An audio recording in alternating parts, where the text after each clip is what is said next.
So your mother must have really believed in music because you're describing a family that doesn't have a lot of money, and yet they put money up for piano lessons for you. Yeah, Mom insisted on that, and Why is that?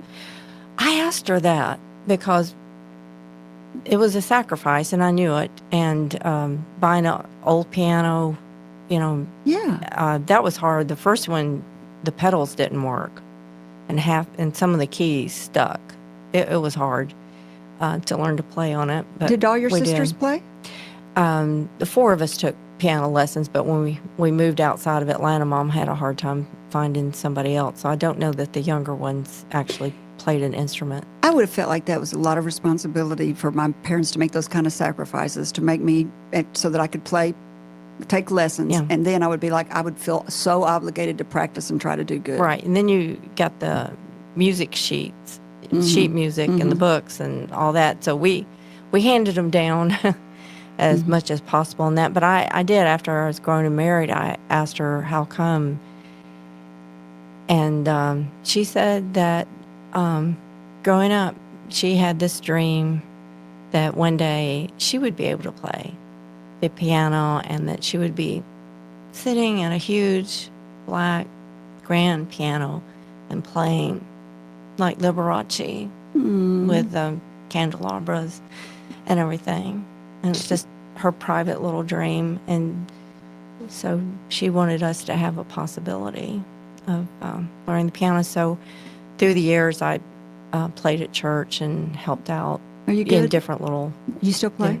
I still play, but I'm not well practiced. You've got to practice the you have to practice and keep it all nimble and moving along. But now I play for myself, but we were in small churches pretty much all through the early years of the marriage, and I was the volunteer pianist, and I have great memories. Asa would work with the youth, and he was doing that even his first year of law school, going back and working with the youth all the way from Fayetteville to Gravette, which is a solid hour's drive in that day.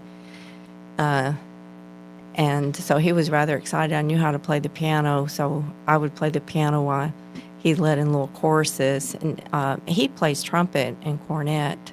He does? Mm-hmm. Yeah. So y'all are a little band? Do your children play?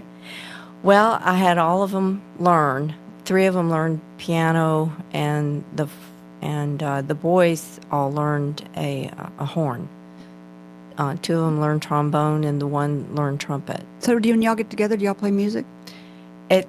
That would take something for them to get together. I'm not sure they all kept the trombone, but it was important, and I've learned since then that learning music early on or at any point in your life is something about, well, there's the listening to music, to good music, that does great things for your brain and actually increases your intelligence and actually stimulates your neurons to grow and connect left brain, right brain.